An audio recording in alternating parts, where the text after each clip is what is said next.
bienvenue sur DMG TV, les histoires mystiques. Si tu es nouveau sur la page, n'oublie pas de t'abonner, de laisser un commentaire, de liker et de partager. Si tu as une histoire que tu veux raconter, fais-moi signe en commentaire. Nous sommes live sur TikTok les mercredis, les vendredis, dimanche à 20h. On poste une vidéo tous les jours sur YouTube à 12h. YouTube DMG TV. Ce qu'on fait, c'est pour sensibiliser. Donc, s'il vous plaît, laissez un commentaire, laissez un like et abonnez-vous. Voilà. Donc, écoutez attentivement, s'il vous plaît.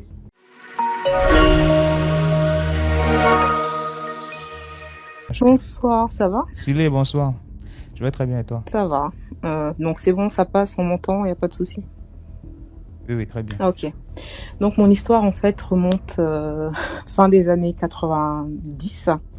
J'étais au collège, à l'internat avec une de mes copines. Ma meilleure amie, en fait, c'est l'histoire de ma meilleure amie qui est décédée. Dans les années 90. Ouais, fin des années 90. Moi, je suis une ancienne. Donc, on était au collège et on a fait l'internat ensemble.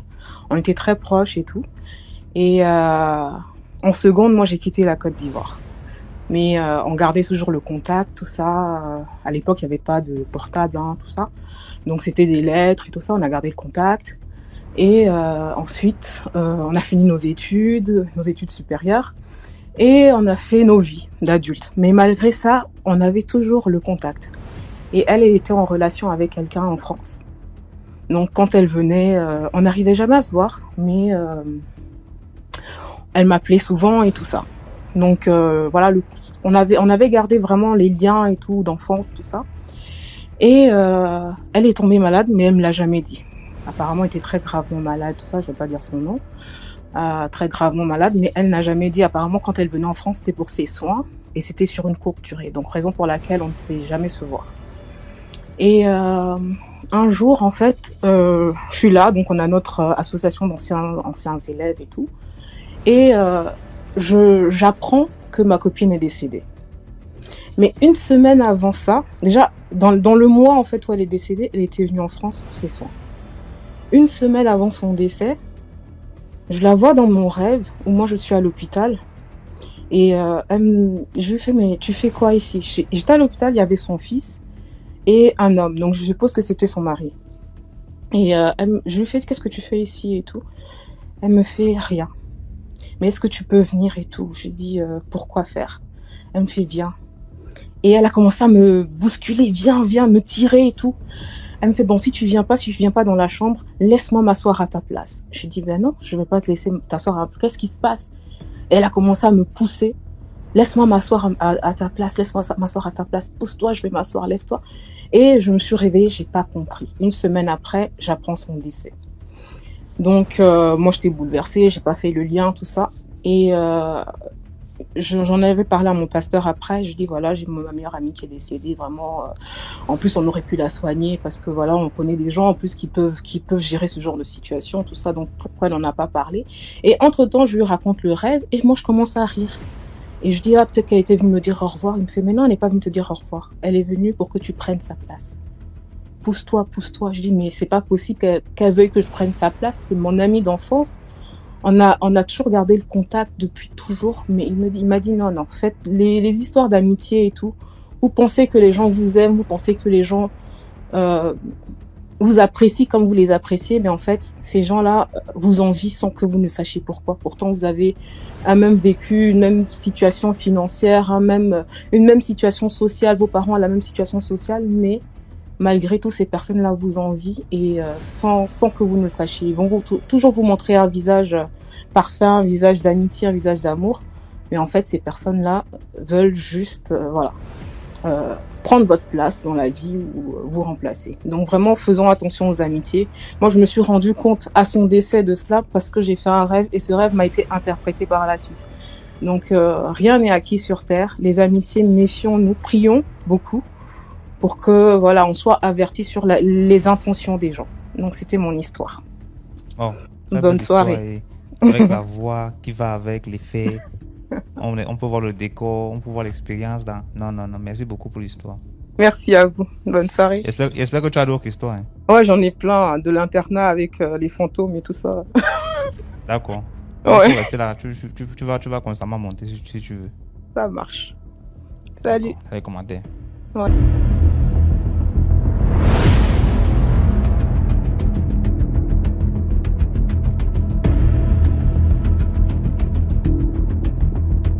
Donc, écoutez attentivement, s'il vous plaît. Bonsoir tout le monde, bonsoir. Je vais encore vous raconter une histoire. Comme je vous ai dit, à l'âge de 12 ans, je dormais dehors. Donc, je suis un gars de dehors. J'ai beaucoup vu dehors. J'ai beaucoup des histoires à vous raconter. Ça peut me faire un an avant que ça finisse. Hein. J'ai vu des choses dans ma vie. En 2015, précisément à Yaoundé, Tropicana, j'ai fait la moto à Tropicana Yaoundé. Un jour, je travaillais, ça allait bien, on m'appelait. À 2h du matin, j'arrête donc le travail. Je dis que bon, à l'heure-ci, il faut que je rentre à la maison. En rentrant, je me croise avec un vieux maman brune, bien propre. Moto, je m'arrête. Mon fils, bonsoir. J'ai dit bonsoir. Tu peux m'amener au cimetière. Je demande quel cimetière la mère. Elle me dit soit. J'ai dit ok. Tu as prévu combien pour moi? Je vais te laisser là-bas où on va faire aller-retour. Elle me dit non, on va faire aller-retour de préférence. J'ai dit ok. Tu as alors prévu combien pour moi? La mère a dit 100 000. J'ai dit que ici je veux voir ma mort, c'est 100 000. Imagine un gars qui n'a pas payé sa maison 2 mois de location, mon frère, on te dit 100 000. Moi j'avais tiré mon filon, je voyais flou. J'ai porté la maman. Arrivé là-bas à l'entrée, j'ai dit à la mère, bon, comme ça tu me donnes 50 000 d'abord. Tu pars là-bas dedans. Moi, je t'attends. Quand tu finis, voilà mon numéro, tu m'appelles. Elle me dit, ok, il n'y a pas de problème. C'est comme ça, donc elle entre là-bas. Je ne sais pas ce qu'elle est partie faire. Là, je ne vous manque pas. Elle est partie là-bas, elle a fait ses 30 minutes, elle m'a rappelé. Je suis revenu, elle a monté derrière la moto. Arrivé à un niveau, elle me dit, arrête-toi, je vais pisser. Je m'arrête. Elle part pisser. J'ai dit que moi-même, je veux voir ma mort ici avec les yeux parce que je suis un gars très courageux. Donc le faux courage, là, j'ai ça. Arrivé à un niveau, elle a fini de pisser. C'est comme ça, donc j'entends encore, elle m'appelle, mon fils. J'ai dit oui, maman, que j'ai envie de baiser. J'ai dit que quoi? Envie de baiser. J'ai dit ok, tu as encore prévu combien? Elle me dit, elle a encore 100 000. J'ai dit, voilà, ça fait 200 000. On part où? Elle me dit, on part à l'hôtel. J'ai dit, jamais. Je ne peux pas, moi, aller à l'hôtel. Elle me dit, ok. Elle a la maison de sa fille derrière là. On part là-bas. Je suis allé là-bas avec elle. En entrant, c'était la maison. Hein. Elle m'a donné mon argent. J'ai mis dans la poche. Je suis arrivé là-bas avec elle. Mais bizarrement, le matin, quand je me suis levé là-bas, j'étais couché sur la poubelle, mon frère. On me voyait comme un fou. J'étais couché là, ma moto est garée à côté. Bizarrement, ça m'a fait seulement rire. En même temps, les gens étaient là entourés et qu'il est devenu fou. Il est fou, c'est comment? Moi, je dormais profondément. J'étais sur un grand lit. Je dormais jusqu'à... Il y avait même la clim. Ce n'est pas ce qu'on dit avec la bouche là. J'ai compris que le dehors était sale. Ce n'est pas ce qu'on dit souvent. C'est comme ça que je me suis levé, mais je n'ai rien eu comme problème. J'ai porté mes pieds, j'ai démarré ma moto, ça a répondu bien. J'ai monté là, j'ai roulé, je suis rentré à la maison. Je me suis lavé, j'ai essayé de me reposer. J'ai essayé de raconter l'histoire à un ami. Il m'a dit que non, il faut qu'on parte voir le pasteur. Il faut que j'ai dit que non, rien. Jusqu'à aujourd'hui, je cherche même la mère là, si je peux encore la voir. Elle m'a bien payé 200 000. Le gars dit qu'il cherche encore la matin là, qu'il ne veut même pas entendre. Mais il a trouvé son bon business maintenant. Il cherche encore la matin. C'est grave. Mais j'ai quand même demandé. Parce que quand il m'a raconté l'histoire, moi j'ai demandé que est-ce que quand tu te réveilles, tu as trouvé l'argent sur toi? Et les 200 000 là, c'était sur toi. Parce que après, comme il a dit qu'il a tiré un filon, je me suis d'abord dit que non, peut-être c'est parce qu'il a tiré qu'il a eu des hallucinations et tout et tout. Mais il m'a quand même rassuré que oui, il a son argent sur lui. Qu'ils sont même go s'amuser et tout avec l'argent. Donc le dehors risqué, en dehors du fait que son histoire et la manière dont il raconte, c'est un peu amusant. Le message qu'il passe là, c'est qu'on doit être prudent. Et ne gérez pas le truc qu'il a dit que je la matais là, c'est juste pour... Imagine une matin, tu tombes sur une matin, on t'a dit que non, tu peux faire un truc après. Tu te réveilles, tu es à la poubelle, mon ami. Oui. Et que tu perds d'abord tout ton charisme.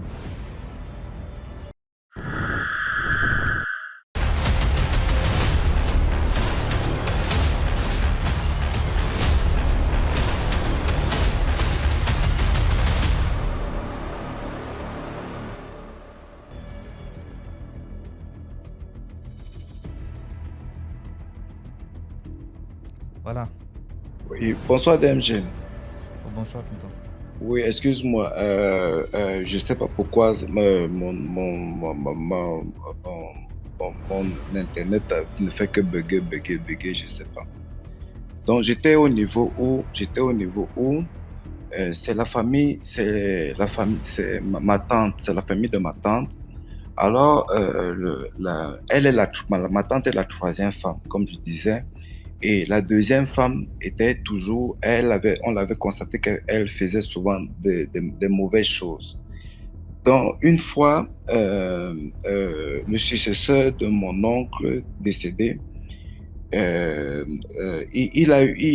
vit dans la maison familiale. Il a eu un enfant, 2 enfants, et après il a constaté que pour avoir les autres enfants, il ne parvenait plus à avoir les enfants. Et vu qu'on soupçonnait déjà la deuxième femme, une fois, il a pris un spiritualiste. Je vais aller très rapidement parce qu'il faut, c'est un peu tard. On a pris un spiritualiste qui est allé dans sa cuisine. Il a dit il y a beaucoup de choses dans sa cuisine et qu'il va aller là-bas à son insu le jour qu'elle va partir au champ. Ça, je parle qu'ils vivent au village. On va aller dans sa cuisine et je rappelle, je vais dire aux gens, quand on dit qu'on a enterré quelque chose, on peut enterrer quelque chose dans ta maison, tu vois c'est le carreau, mais on te dit qu'on a enterré quelque chose, on enterre quelque chose de manière spirituelle. Donc elle avait enterré beaucoup de choses dans sa cuisine, à son absence on est arrivé dans sa cuisine, on a déterré beaucoup de choses, énormément beaucoup de choses, jusqu'à déterrer le caleçon de la femme de mon cousin qui cherchait à faire d'autres enfants parce qu'elle avait enterré pour que mon cousin là ne fasse plus les enfants. On ne lui a rien dit. Elle restait un temps, elle voit la fille faire les enfants et elle constate qu'il y a quelque chose qui ne va pas. Alors maintenant, entre-temps, il y a beaucoup de choses qui se sont passées. Avec la voisine, elle se querelle avec la voisine et après elle dit à la voisine que tu vas voir ce que je vais te faire. Après quelque temps, la voisine décède. En famille, on a dit que mais il y a tout le temps des choses qui se passent bizarrement. On a amené l'affaire à la chefferie. À la chefferie, nous sommes de la Ménois du village Bafou. On a amené l'affaire à la chefferie. Donc, le chef a convoqué toute la famille avec les notables. Et alors, les notables ont dit, bon, maintenant, comme vous êtes là, il y a un animal. Quand on fait ce rituel, il y a un animal, une chèvre ou un bouc. Et maintenant, qu'est-ce qu'on fait? C'est-à-dire qu'on dit, tout le monde de la famille passe pour jurer qu'eux, ils n'ont rien à voir dans toutes les mauvaises choses qui se passent tout autour de la famille. Tout le monde est passé, et même la maman là est passée, même ses enfants sont passés, tout le monde a juré qu'ils n'ont rien à voir avec ça. Et après, les notables ont dit, comme vous avez juré que tout le monde, vous ne connaissez rien, l'animal, si qu'on est en train de tuer maintenant là, après un certain temps, si on a tué l'animal, si personne ne meurt dans la famille, ça veut dire qu'il n'y a rien, que ça vient d'ailleurs. On a tué l'animal. Le même jour qu'on a tué l'animal, le lendemain, la mère a pris la voiture. Elle est partie rester avec sa fille à Yaoundé. Entre-temps, son fils à Douala qui souffrait déjà d'insuffisance rénale, a chuté. Il est encore devenu très malade et finalement, il est décédé.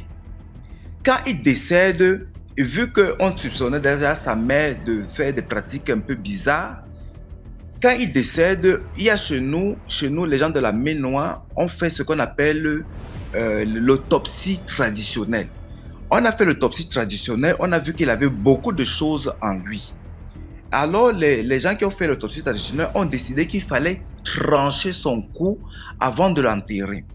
On a tranché son cou avant de l'enterrer, on l'a enterré. Mais finalement, sa femme à Douala, sa femme vient, une de ses amies vient à la maison. Son amie, ne sachant pas que son mari est déjà décédé, elle dit qu'elle arrive à la maison, elle salue son amie, elle dit que mais pourquoi tu es en noir? Elle dit que non, j'ai perdu mon mari. Mais elle dit que tu as perdu ton mari comment? En descendant là, j'ai vu ton mari à la descente là, il m'a salué, il m'a dit que oui, tu es à la maison. Elle dit que mon mari est décédé. Elle dit que bon, d'accord, ça veut dire que peut-être j'ai fait une erreur, peut-être j'ai mal vu. La femme reste à Douala, elle prépare la nourriture, elle garde le reste de la nourriture. Le matin, quand elle se lève, elle voit que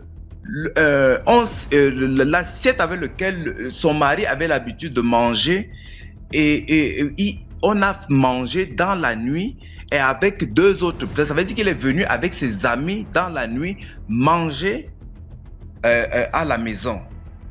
La fille, elle a vu, elle a dit, ça c'est pas possible. Elle est partie, elle a interpellé la famille, elle a dit que ça ne va pas. Même les gars, il était chauffeur camion, même ses amis chauffeurs camion disent que on le voit dans le secteur de chauffeur camion, alors que tu nous dis qu'il est décédé. Elle est partie au village, elle a vu sa belle famille qui est nous. Et maintenant, on a dit il fallait, et on est parti chercher encore d'autres spiritualistes qui ont dit que non, il faut qu'on déterre encore le corps du gars. DMG, je t'ai dit qu'on a déterré le corps du gars. La tête qu'on avait tranchée, c'était recollé. Il y avait seulement juste la trace qu'on a tranché le cou de quelqu'un. La tête était recollée et il était encore tout frais. Même pourri, un petit comme ça, là, il n'avait même pas. Il était encore tout frais. Les spiritualistes ont dit que le fait qu'on a coupé sa tête, il était tellement puissant que ça n'avait rien fait. Les spiritualistes ont dit que le matériel qu'on est venu avec là, ça ne va absolument rien faire. Les spiritualistes sont rentrés chez eux, prendre le matériel, revenir maintenant. Ils ont travaillé et ils ont brûlé certaines choses de son corps. On a enlevé le cœur, on a enlevé telle chose, on a brûlé. Et il avait, et quand on fait l'autopsie, il dit souvent qu'on a vu beaucoup de gens qui devaient mourir dans sa gorge, parce que c'est comme ça que ça se passe. On voit certaines personnes qui devaient mourir dans sa gorge. On a fait des rituels, jusqu'à ce qu'avec lui, ça allait. Sa mère était toujours à Yaoundé. Après quelques temps, et je vais te dire, cette maman était une maman. Quand j'arrivais au village avec ma mère, c'était une femme gentille, accueillante. DMG, je te dis que quand tu arrivais à la maison, je t'amenais dans mon village et que tu rencontrais cette maman, tu ne pouvais pas croire que cette maman pouvait insulter quelqu'un. Gentille, accueillante, très bonne mère, tout ça là. Maintenant, la tradition qu'on avait faite, son fils qui est mort n'était pas mort de ça. Son fils était mort parce que il était mort de sa mort parce que il était bizarre et il fallait qu'il meure. Mais maintenant, la tradition qu'on avait fait, on a tué l'animal. Maintenant, la mort de sa mère est aussi arrivée. Et comme on savait déjà qu'elle était bizarre, on a fait des traditions, des énormes traditions. On a dépensé beaucoup d'argent. De telle manière que ce qui s'était passé avec son fils ne revienne plus. On a fait ça et on l'a enterré. La leçon ici à retenir, c'est quoi? C'est que, quelle que soit la gentillesse de quelqu'un, quelles que soient les dents que quelqu'un te montre devant, quelles que soient les dents que quelqu'un va te montrer, il ne faut pas voir ça au premier degré. C'est-à-dire qu'il ne faut pas complètement donner ta confiance à quelqu'un parce que la personne t'accueille normalement et te montre ses dents être là. Je te dis que cette maman était très gentille. Et finalement, quand elle meurt, c'est par rapport au rituel qu'on avait fait à la chefferie qu'elle est décédée. C'est par rapport à ça qu'elle est décédée. Voilà mon histoire DMG. Et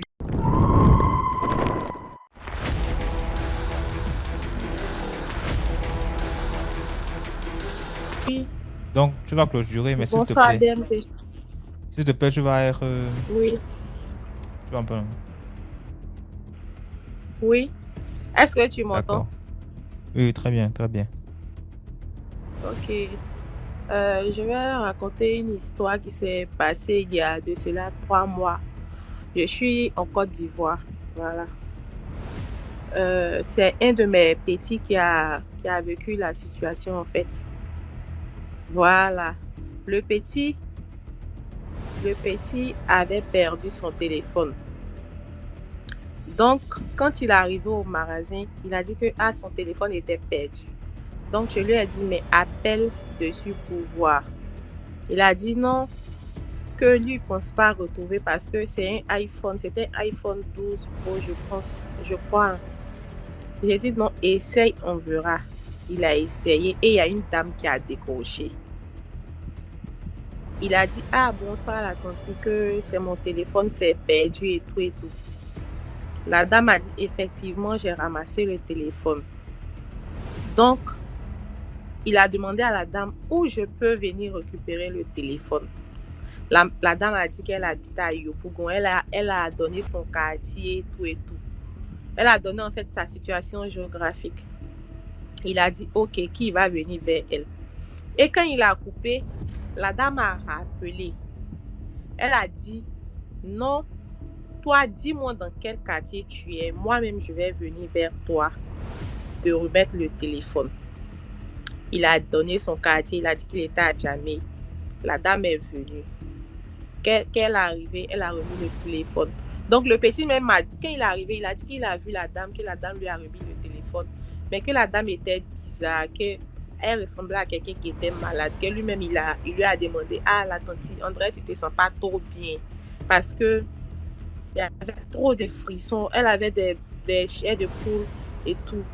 Donc, elle lui a dit effectivement qu'elle est malade il y a un peu longtemps, tout ça. Donc, il a eu pitié. Il lui a dit, que demain, je vais te faire un dépôt, qu'aujourd'hui, je n'ai pas l'argent. Demain, là, je vais te faire un dépôt. Donc, tu peux me donner ton numéro personnel. Elle dit, il n'y a pas de problème. Elle a donné son numéro, son nom et tout. Le petit a enregistré. Le lendemain, quand le petit a eu l'argent, il a appelé d'abord pour voir si le numéro passe et tout. Pour lui dire, merci, je vais te faire le dépôt tout à l'heure. Donc, si tu reçois le dépôt, tu me fais signe. Il appelle, c'est une personne âgée qui décroche, une vieille femme qui décroche le téléphone. Donc, il dit, il a salué. Il dit, je vais parler à telle personne. Je vais parler à telle personne. La vieille lui dit, franchement, c'est le numéro de la personne dont tu viens de dire le nom là. Mais la personne est décédée fait 2 semaines. Il dit, comment ça? Que moi je l'ai vu hier, que mon téléphone était perdu. Elle a retrouvé, c'est elle-même qui m'a donné son numéro. Et puis je suis venue récupérer mon téléphone. Que je lui ai même promis quelque chose, c'est pour ça que je l'appelle. La vieille a dit, oui, c'est ma fille, mais elle est décédée. Que nous sommes actuellement même à ses funérailles. Il dit non, il ne lui croit pas. Il demande à la vieille, vous habitez quel quartier? La vieille indique le même quartier que la fille avait indiqué quand il avait appelé là. Le petit prend un taxi. Il va au quartier, il retrouve la vieille. La vieille lui montre la photo de sa fille. Il dit effectivement, c'est elle que j'ai vue hier. La vieille dit, elle est décédée, que tu vois les bâches même qui sont là. C'est son funérail et là, nous sommes en train de faire. Le petit la croit pas. Il dit c'est pour ça quand il l'a vue là, elle ressemblait à quelqu'un qui était malade. Elle avait chair d'épaule, tout ça. La vieille a dit effectivement qu'elle a duré dans la maladie. Et puis elle est décédée. Donc là, c'est pour dire que souvent il y a des situations qui se passent en fait. Parce que quand tu expliques, il y a des personnes qui disent qu'on ne croit pas. Quand quelqu'un meurt, la personne ne revient plus. Mais bon, on n'est pas dans le monde spirituel aussi pour voir certaines choses. Donc c'est pour te dire que cette fille-là, quelqu'un peut la croiser dans la rue et puis la draguer, sortir avec elle. Donc vraiment, surtout les hommes, faisons attention. Même les femmes aussi, faites attention. Est-ce qu'il n'y a pas seulement les revenants femmes, aussi les revenants hommes, donc tout le monde doit faire attention. Allô? Allô? Oui. Tout le monde doit faire attention, pas seulement les hommes, les femmes aussi. Oui, c'est vrai, même les femmes aussi. Voilà. Même les femmes donc, aussi. Merci beaucoup, DS, pour ton histoire. Oui, de rien. Bonne soirée à vous. Et à toi. L'histoire s'est passée hier, pendant que je dormais. Ma voisine est venue, elle a toqué à ma porte, dans les rêves. Elle toque, quand j'ouvre, évidemment, c'est qui? Elle me dit que c'est moi, ouvre. J'ouvre, elle est entrée chez moi. Moi, je ne savais pas qu'elle avait le bois derrière, caché derrière son dos. Elle est entrée me donner un coup de poing avec le bois. Elle me met du dos avec le bois. Elle m'a dit, qu'est-ce qu'il y a? Je peux l'appeler Ange. Qu'est-ce qu'il y a, Ange? Elle me dit, je veux plus que tu me déranges avec tes prières là, ici, là. Je n'aime pas ça. Je t'ai déjà dit que je n'aime pas ça. Depuis quand il y a quel problème? Elle prend encore le bois avec mes dosages. Là, j'arrache le bois entre ses mains. Je dose dans le bois sur sa tête. Subitement, elle disparaît. Bon, moi, je suis sautée dans le rêve. Ça, c'est qu'il y a des rêves, ça, que ma voisine, avec qui je m'entends même le plus dans la cité, vient me déranger la nuit. Bon, moi, je banalise ça. Je me lève, je prie là. C'est un peu avec la fatigue. Je ne peux même pas dire que j'ai prié. Fait mon signe de croix. Je suis endormie. Après, le matin, comme depuis ici, nous, on n'a pas d'eau. Le matin, je me suis levée. Je suis allée toquer chez elle parce qu'elle a toujours les bidons d'eau alignés devant sa porte. Je suis allée toquer chez elle, qu'elle m'aide un bidon d'eau, je me lave avec elle pour sortir. Je toque, elle me dit, c'est qui? Je dis, c'est moi, je veux l'eau. Elle me porte là-bas dehors, elle parlait bizarrement. Elle dit, il y a quoi, tu es malade? Elle me dit, non, après. J'insiste, parce que les mots s'entendent trop, du coup, j'insiste. Ouvre la porte était même ouverte. Donc je pousse, je dis, il y a quoi? Je vois son visage est carrément, donc c'est comme si on l'a dosé là, son front est ouvert. Donc, tu as eu quoi? Elle me dit qu'elle a fait l'accident. Mince. Moi, depuis là, moi, je suis étonnée. Je sais pas, je voulais partager ça avec vous. Comme vous me dites aussi, je sais pas si c'est vrai qu'elle a fait l'accident. Elle a fait. Attends, tu me demandes si c'est vrai que la place dont tu es là-bas avec moi, voilà seulement sur toi. Tu as rêvé quand? C'est pas en fait, je suis dépassée. Hein? Tu as rêvé quand? Dans la nuit d'hier, aujourd'hui, bon. Et elle a fait l'accident maintenant, où et quand? Dans le matin tôt, parce que le matin, aux environs de 9h, j'allais demander l'eau. Elle n'était même pas encore sortie de chez elle, elle dormait encore apparemment.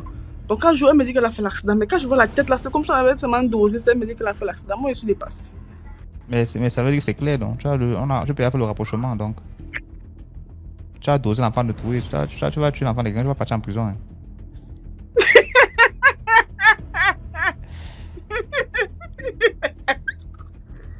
En tout cas, ce qui est bien, c'est que. En fait, je sais pas si depuis là. En tout cas, il faut rester dans ta prière alors, donc tu vois. Si ce que tu racontes est vraiment sérieux, je pense que tu dois beaucoup plus prier encore. Non, c'est sérieux. Je te jure, pourquoi je vais mentir? Je suis dépassée. J'attendais ton direct depuis pour expliquer ça. Parce que peut-être, je sais pas si c'est moi ou bien c'est vraiment l'accident. Bon. Il faut donc te méfier d'elle.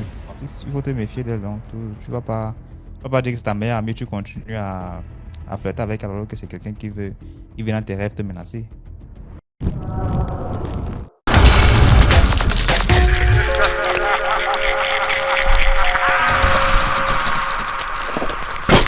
Alors, ok, d'accord. Je dis aujourd'hui, je vais te raconter l'histoire de ma cousine, comment ça s'est passé. Alors, ma cousine, elle vivait à Douala. Elle travaillait dans une société de la place. Elle s'est battue. Elle vivait avec un homme. Elle a eu des enfants avec cet homme-là. Elle a fait le truc Canada, là. Tout ça. Elle est partie s'installer au Canada avec son mari et ses enfants, tout ça. Tout se passait très bien. Il y a de cela 1 an et demi, elle a perdu son papa.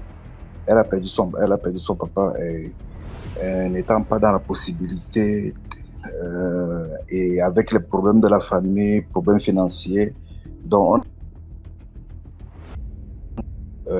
pour son déplacement, qu'elle envoie par exemple sa participation financière et qu'avec ça on fait le deuil, et quand elle pourra revenir au pays, elle va venir faire sa part de deuil de son papa. Alors son papa est décédé, ça s'est bien passé, tout s'est bien passé. Quelques 7 ou 6 mois après, elle fait venir sa maman au Canada. Sa maman est restée au Canada. Sa maman a fait peut-être 6 mois au Canada. Maintenant, pour venir, elle a profité de ça. Comme sa maman rentrait, elle a dit elle ramène sa maman au Cameroun. Elle profite maintenant, elle va au village voir où on a enterré son père et faire aussi sa part de deuil. Elle est revenue au Cameroun avec sa maman. Tout se passait bien. Elle m'a appelé.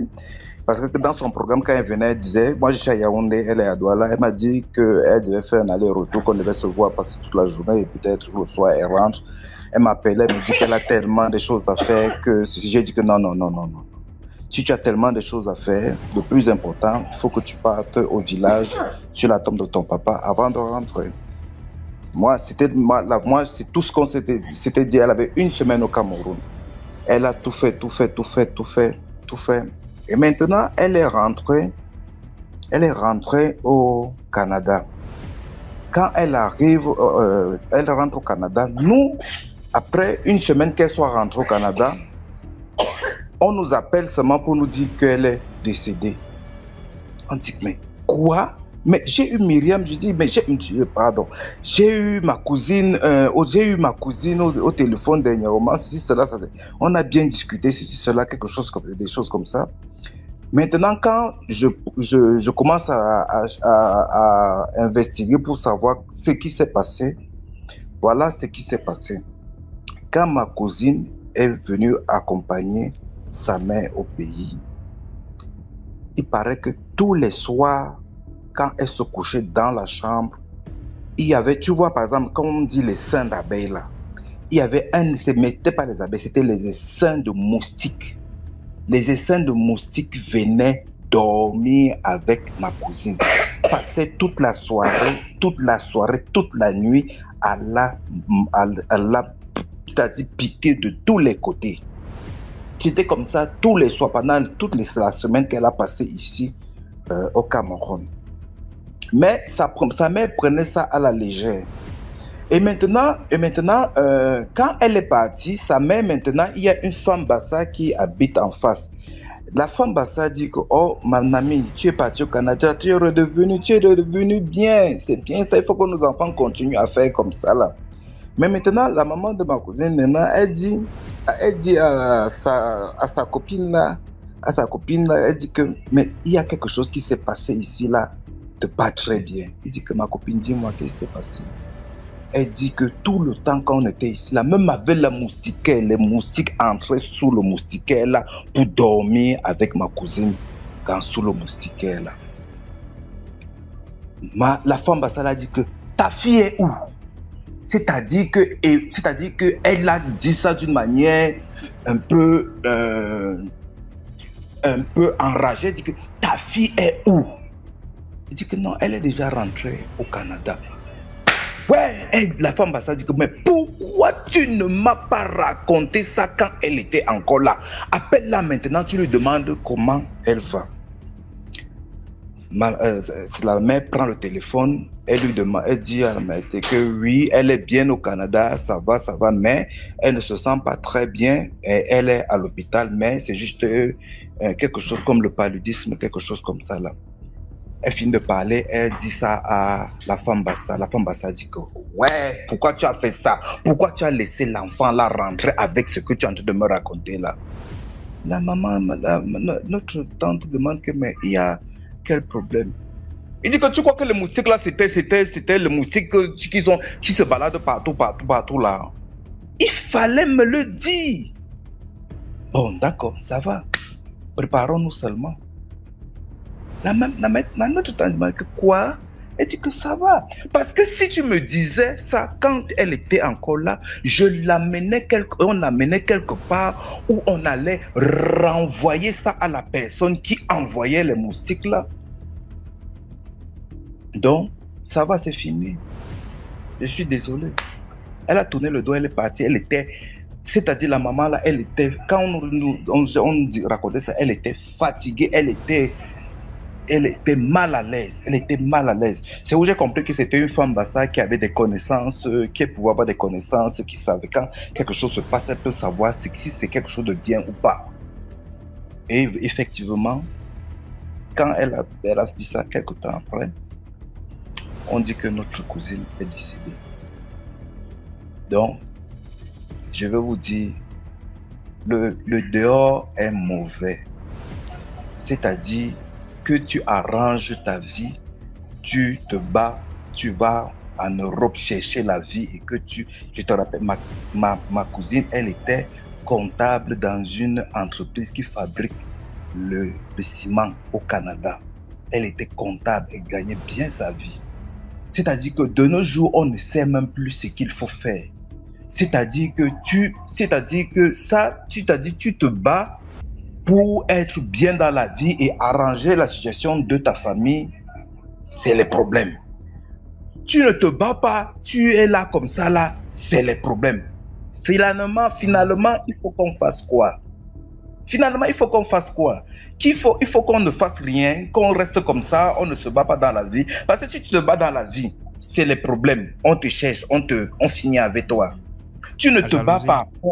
La jalousie, on te tourne, tu tournes, on va toujours te prendre quelque chose. Donc c'était ça mon histoire. Et même s'ils ne viennent pas spirituellement, ils vont venir physiquement. Aujourd'hui, on parle du poison. Tu manges avec quelqu'un, t'empoisonne et pas. Voilà, c'est des choses comme. Je te dis, on a enterré ma cousine hier. Ouais. C'est une histoire fraîche, toute fraîche. On l'a enterré hier. Comme je te dis, c'est vraiment. Mes condoléances, monsieur Pré. Non, il n'y a pas. Merci beaucoup. C'est-à-dire, finalement, on ne sait plus ce qu'il faut faire. On ne sait plus ce qu'il faut faire. On ne sait plus s'il faut de quel pied danser. C'est terrible. Soyons prudents. Nous, les jeunes là, soyons prudents. Dieu est avec nous, soyons prudents et on laisse le reste à Dieu. Adieu. Okay. Merci. Merci beaucoup pour ton histoire. D'accord. Bonne soirée à vous. J'espère que tu as des commentaires. Bonne soirée à toi. D'accord. En fait, il y a quelque chose à vous rencontrer. C'était arrivé à ma maman. On était au village. Allô? Tu parles. Oui, tu peux raconter ton histoire. Voilà, est-ce que vous m'entendez? Oui, très bien. Ah, ok. Donc, voilà. J'avais un petit frère qui était bébé à son moment. Il tombait beaucoup malade. Et sa maladie commençait entre 4h et 5h là. Souvent, il s'évade. Ça arrivait même de s'évader. Donc, ma maman le prenait pour l'amener chez une vieille femme. Bon, à quelques mètres du village, quoi. Donc, un jour comme ça, vers 4h du matin, elle a pris le petit, elle l'a amené chez la vieille. Donc, arrivé là-bas, la vieille a fait les soins, tout, et puis ça allait. Bon, à son retour, arrivé, l'endroit même là, nous, on avait peur, parce qu'on appelait beaucoup l'endroit au pamplemousse. Il y avait un arbre de pamplemousse là-bas. Souvent, quand tu arrives là-bas, tu as les frictions d'une manière, là, tu as peur. Donc, voilà. Donc, elle est arrivée là-bas. Elle a vu qu'il y avait quelqu'un qui était arrêté. Autant, là, sûrement, il y a la lumière au village, là, mais au moment où je vous parle, il n'y avait pas de lumière. Il n'y avait même pas de goudron, même. Mais maintenant, il n'y a pas de goudron aussi, c'est la lumière qu'elle a. Donc, elle est arrivée là-bas. Elle a vu, il y avait quelqu'un qui était arrêté tout noir d'une manière. Elle dit, ça, c'est quoi ça? Elle ne comprenait pas. Bon. Elle a commencé à avoir peur d'une manière. C'est bon, elle a dépassé le coin, quoi, si vous me comprenez bien, non? Elle a dépassé le pamplemousse. Donc, derrière elle, c'est qu'elle s'est retournée. Elle a vu qu'il y avait quelqu'un qui était arrêté. Maintenant, la personne était habillée en tout noir d'une manière, là. Tu vois, donc, elle-même, elle se disait, quoi, elle dit, allez là, qui est arrêté au milieu de la route comme ça? Maintenant, quand nous, on était petits, là, il y avait un monsieur au village, on l'appelait Oscar. Il aimait s'habiller en harmonie d'une manière, là. S'il porte le rouge, il porte le rouge de haut jusqu'en bas. S'il porte le blanc. Donc, elle se disait quoi, que c'est Oscar qui est arrêté sur la route à la nuit, là, il sait pas. Elle-même, elle se demandait, mais ça n'a pas trop donné. Elle dit, ça, c'est pas lui. Maintenant, à chaque fois qu'elle marchait, elle voyait que la chose l'approchait d'une manière. Elle avait l'enfant au dos. À chaque fois mais il bouge pas, il a arrêté. Mais quand elle marche, elle voit que la chose, elle voyait pas bien, mais elle voit que la chose l'approchait d'une manière. Donc, au fur et à mesure, elle a commencé à marcher vite. Maintenant, la chose même la suivait d'une manière aussi. Arrivé quelque part, bon, comme c'est le village, on allait, je ne sais pas si vous connaissez les camions, les gros camions, c'est qu'on les appelle, comment on les appelle, mais les groumiers. Oui. Ils transportent les gros bois d'une manière. Donc, les groumiers, là, eux, quand ils vont faire les chargements, avant, là, s'ils sont arrivés quelque part, qu'il est 18h, ils dorment dans le village. Après, le matin, 5h, ils commencent à enchaîner la route. Donc, vers 4h, 5h, là, la voiture, là, venait, le gros camion, là, venait. Donc, ma maman, même, elle aussi, elle a vu la lumière qui venait. Donc, elle voulait en profiter pour voir c'était quoi au juste. Elle a commencé à regarder derrière elle. Elle voyait rien encore. Pourtant, elle a bien vu la chose qui la suivait d'une manière qui ne bougeait pas. Maintenant qu'elle est arrivée quelque part net, là, elle-même, elle a eu peur, elle s'est effrayée d'une manière. Le chauffeur, même lui aussi, il a eu peur. Il dit, mais c'est quelle femme qui a bébé au dos? Et puis, elle fait bizarre, elle veut tomber d'une manière, il s'est arrêté. Il est descendu, il dit, madame, tu as quoi? Elle a commencé à trembler, elle dit, quand je venais là, je suis arrivée quelque part, j'ai vu quelque chose me suivait d'une manière, la chose ne bougeait pas.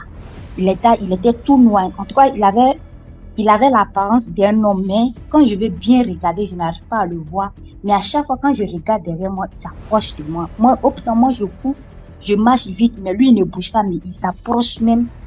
Ça, le monsieur lui a dit, non, que ça peut arriver, que souvent, les choses comme ça, là, eux-mêmes, ils voient ça sur la route souvent. Donc, ils étaient deux au moins. Ils ont commencé à parler avec elle. Donc, comme elle était déjà arrivée à la maison, elle est venue. Puis le lendemain, elle nous a expliqué.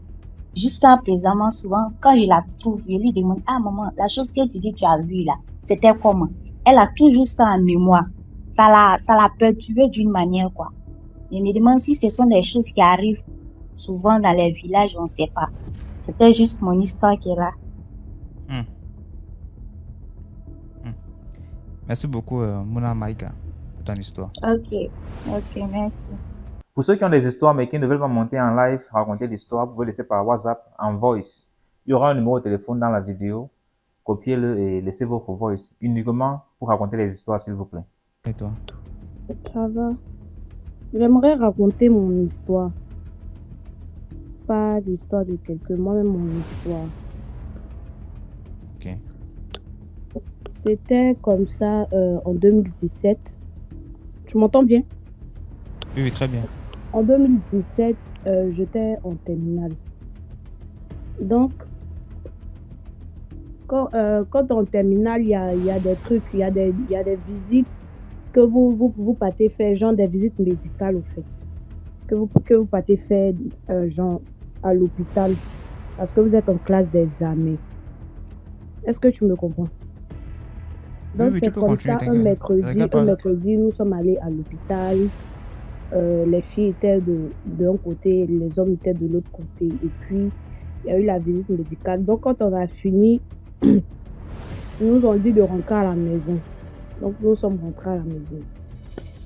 Et puis, quand je suis rentrée à la maison, parce que moi, je vivais chez mes grands-parents, à Beaunois, ceux qui connaissent bien la Côte d'Ivoire, à Beaunois. Donc, au quartier résidentiel. Donc, après la visite, moi, je suis rentrée à la maison et puis j'ai fini de manger. Puis j'ai fait la sieste. Je me suis endormie au salon. Donc quand je me suis endormie au salon, dans mon rêve, c'était comme si j'étais sur la dalle, sur notre dalle. Parce que dans notre cour, il y a une dalle. Le propriétaire a construit la maison, les maisons basses, et puis il y avait la dalle qui est là. Vu qu'il voulait continuer à monter, genre à continuer à construire en fait.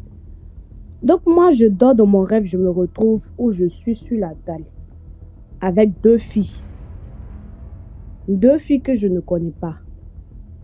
Et ensuite, on était en train de se discuter, on était en train de se battre. Et puis, il y a une qui m'a giflé dans mon rêve. Donc, elle m'a giflé, moi aussi, elle n'a pas raté mon coup, elle est rendue aussi. Et puis, sa camarade est venue au milieu, elle essayait de se séparer. Donc, après ça, bon, je ne sais plus où je me suis retournée. Et puis, je me suis réveillée, il était aux environs de 18h. Dès que je me réveille, je vois ma joue là, s'enfler au rayon. Il y a eu au rayon, ma joue était tellement grosse. Moi-même, je ne m'attendais pas à ça, en fait. Tu dors, tu te réveilles, tu vois ta joue enflée au rayon. Donc, j'ai essayé d'expliquer à ma grand-mère. On a prié ensemble. Elle m'a demandé, j'ai dit, mais il a dormi dans mon rêve. Je me suis battue avec 2 filles. Et puis, il y a une qui m'a giflé. À mon réveil, je me réveille en même temps, je vois au rayon.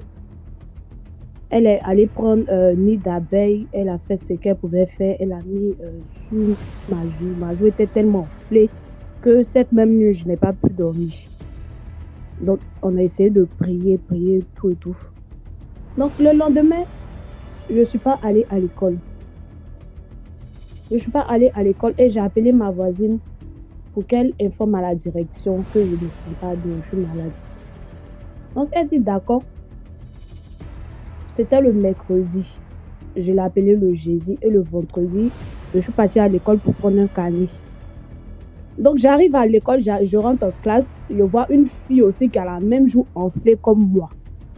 Une fille avec qui même je ne m'entends même pas dans la classe. Il y a tellement d'histoires de jalousie, tout et tout. Elle a la même joue enflée comme moi. Donc, ça m'a paru bizarre. Moi, du coup, je n'ai pas imaginé que peut-être c'est elle qui était dans mon rêve ou bien tout ça, non. Je vois qu'elle a la même joue enflée.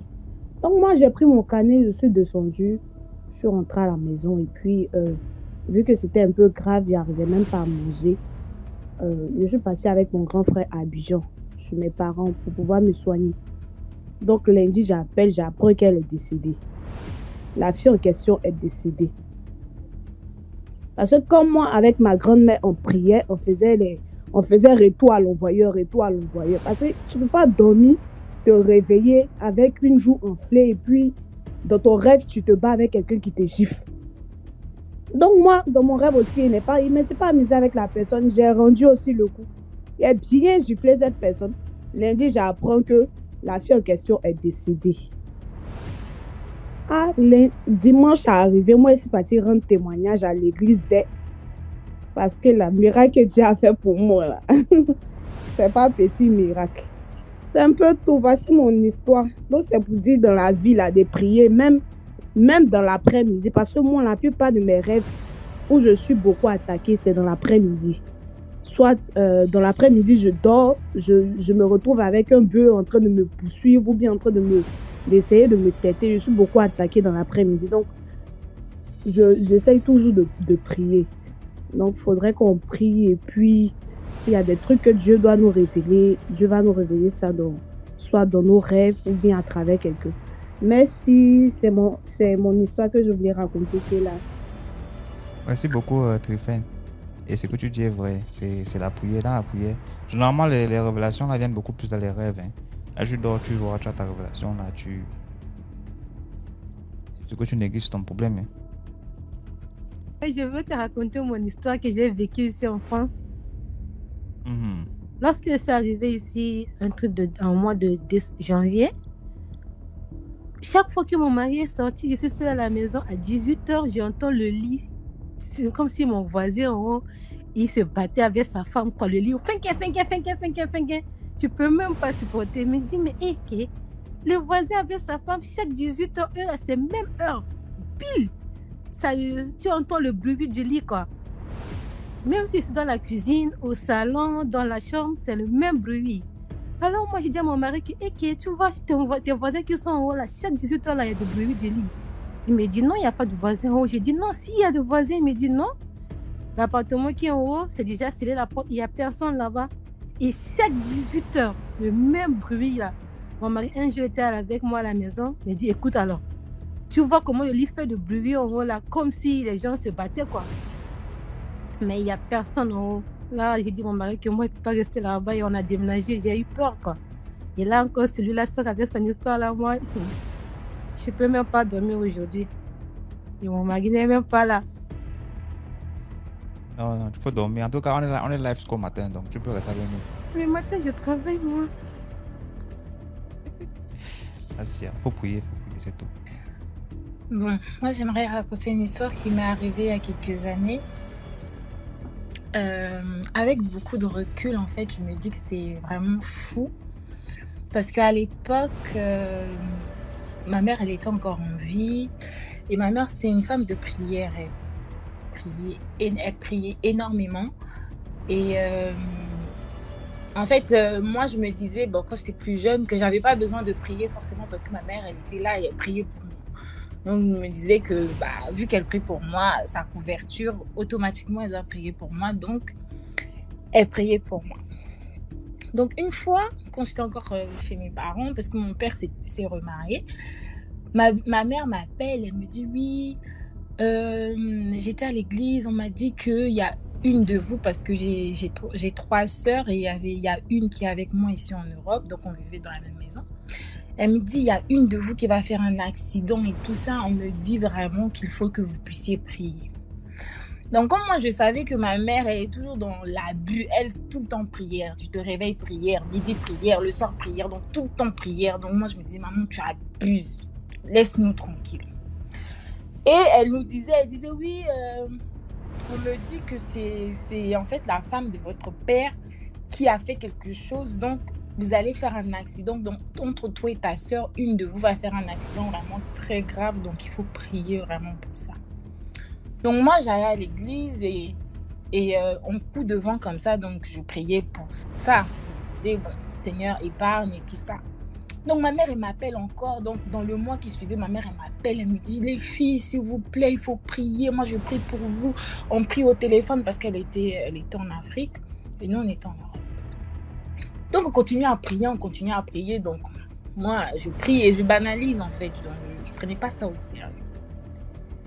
Et un matin, ma mère, elle m'appelle et me dit, oui, je sens que le Seigneur a fait quelque chose et tout ça, et vous êtes épargnés. Mais je ne sais pas ce qui va arriver, mais soyez prêts.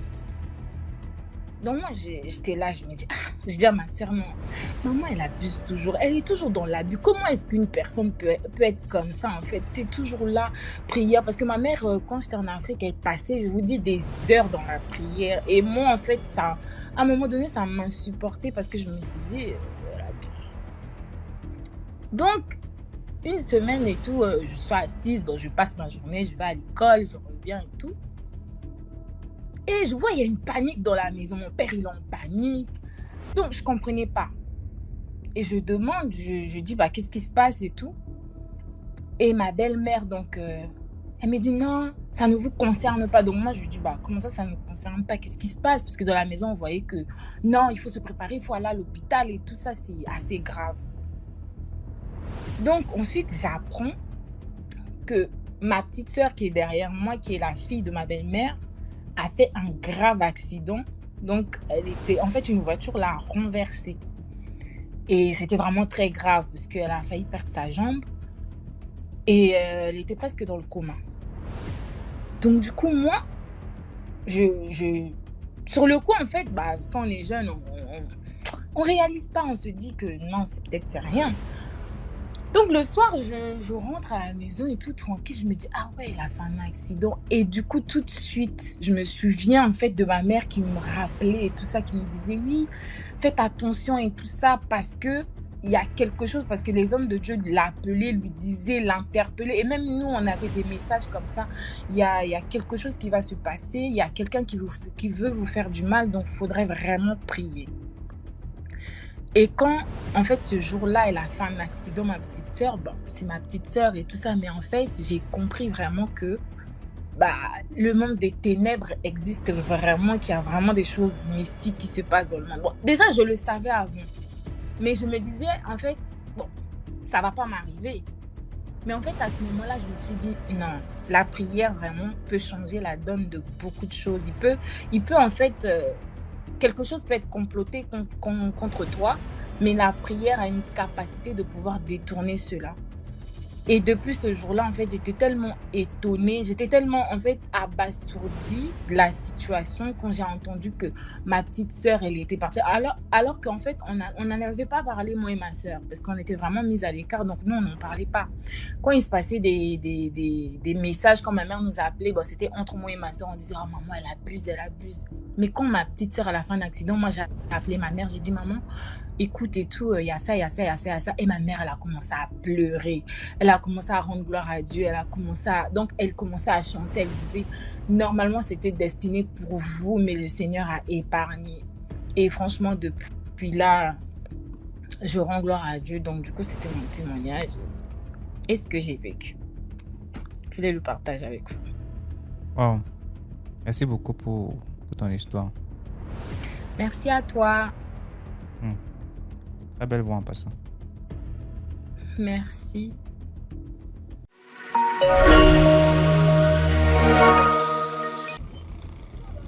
Voilà, comme je le racontais, c'est l'histoire qui s'est passée au Togo avec une jeune dame. En fait, ce n'était pas raconté, c'était une histoire vécue vraiment, que tout le monde était vraiment abasourdi par ce problème. La dame était en fait une vendeuse d'oranges. Elle vendait tranquillement ses oranges à la station Toga. Elle a vu un monsieur passer dans une bagnole. Le monsieur était très élégant, très beau.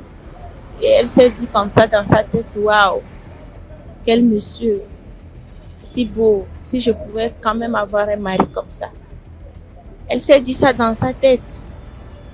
Mais en fait, le monsieur n'était pas un homme naturel. C'était en fait un esprit. Et comme le monsieur a lu dans ses pensées, le monsieur est revenu vers elle comme s'il voulait demander un renseignement. Genre, il s'est perdu, il veut trouver sa route. Il revient vers elle, demande, j'ai envie d'aller à tel endroit, est-ce que vous connaissez, vous pouvez m'indiquer l'endroit. La jeune fille était tellement, c'est-à-dire elle ne s'attendait pas à parler avec ce beau monsieur. Le monsieur a commencé par discuter avec elle. Comment tu t'appelles? Tu es belle? Pourquoi tu vends les oranges? Et patati, patata. Et franchement, si un monsieur qui a la même classe que moi te prend et qu'il te lave, qu'il te change, mais tu seras une femme très belle. La dame, elle se disait, si un monsieur comme ça s'approche de moi, et vraiment vouloir me proposer ce genre de truc. C'est vraiment une chance pour elle. Elle a accepté la relation, elle a commencé par voir le monsieur. En moins de 2 mois, le monsieur est venu demander sa main en famille. Le monsieur a célébré, il y avait un mariage, vraiment, personne ne s'attendait. Elle s'est mariée avec le beau monsieur. Le beau monsieur l'a amené vivre chez lui à la maison. Ils ont fait 6 ans ensemble. Et dans les 6 ans, ils ont eu 4 enfants. Dans les 6 ans, ils ont eu 4 enfants.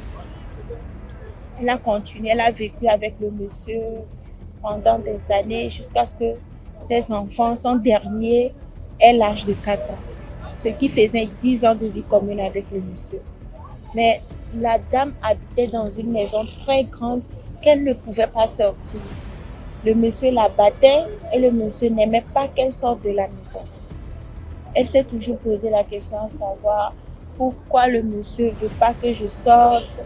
Et il y avait aussi un problème dans la maison. Lorsqu'elle sort, elle voit le portail. Elle voit le portail de la maison. Mais lorsqu'elle commence à marcher pour atteindre le portail, C'est-à-dire, elle a l'impression comme si la distance était vraiment trop. Donc, elle retournait toujours vers la maison. Elle retournait toujours vers la maison. Un beau jour comme ça, elle s'est dit non, il faut absolument que je sorte de cette maison. Et elle a commencé par prier. Elle s'est mise à prier. Et c'est comme ça, à peine 5 minutes, elle est arrivée au portail. Elle est sortie de la maison. Elle a vu un monsieur qui était décédé. C'est-à-dire depuis des années, le monsieur était décédé. En fait, c'est un monsieur qui partageait souvent les friandises, les bonbons aux enfants. Elle dit, mais ce monsieur, pourquoi je le revois? Mais ça fait des années que ce monsieur n'est plus. Elle a salué, le monsieur n'a pas répondu. Ensuite, elle a continué sa route. Elle a vu une jeune dame qui était dans leur village. C'était une dame pieuse, elle allait souvent à l'église. Dans un jour comme ça, de retour de l'église, elle a été violée et elle a été assassinée.